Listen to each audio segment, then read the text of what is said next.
Հանրապետությունը ձեզ ճանաչում է որպես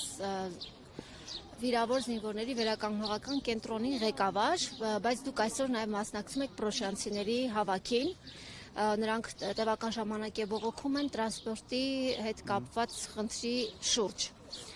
Ինչ եք անում դուք այստեղ եւ այդ խնդիրը որքանով է ձեզ առնչվում։ Տեսեք, կենտրոնը ստեղծվել է Պրոշյան համայնքում եւ ուզենք թե չուզենք տրանսպորտի խնդիրը առնչվում է նաեւ զինվորների տեղաշարժի հետ կապված, որքան էլ փորձում ենք չմտնենք քաղաքականության մեջ,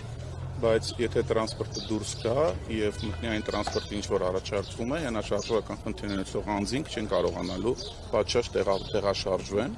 առավել եւս տրանսպորտը, որը գործում էր, արդեն իսկ կենտրոնի տարածքից հեռու էր եւ մարդիկ անգամ այդ պարագայում քայլելով գալիս էին, բայց համակերպվել էին։ Հիմա Երևանին կապող միակ տրանսպորտը կարելի ասել 25 համարի ավտոբուսն է Էսպային եւ ավտոբուսի բացակայության պարագայում մենք խնդիր ենք ունենում շահառուների տեղաշարժման, այսինքն մարդիկ հավելյալ ֆինանսական միջոցներից բացի, եթե անգամ գումարել ունենան, հարմարավետության խնդիր է լինելու, այսինքն ինչպես ամբասայլակները տեղավորվելու այդ գազելների մեջ,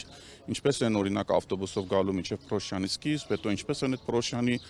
նախարարության մոտից տեղաշարժվելու մեզ մոտ, այսինքն սա խնդիր է, որը ուզի առնչվել է կենտրոնի հետ։ Փոփոխություն է արվում տրանսպորտի հետ կապված։ Որքանով մենք ենք տեղյակ, գիծը հանվելու է եւ գազել մագնիշի այլ մեքենաներ են գալու գյուղ, որը որ կարծում եմ հենաշարժողական խնդիրներ ունեցող մարդկանց հետ կապված խնդիր է առաջացնելու։ Չի արվել, դուք ներկայացրել եք այս խնդիրը։ Ես առաջին անգամ եմ մասնակցում ակցիային, հայտարարությամբ ենք հանդես եկել, ես գրավոր ներկայացրել եմ կառավարությանը մեր պահանջները եւ կարծում եմ, որ այսօր հիմա քննարկմանը պետք է փորձենք հասկանանք ինչ են առաջարկելու։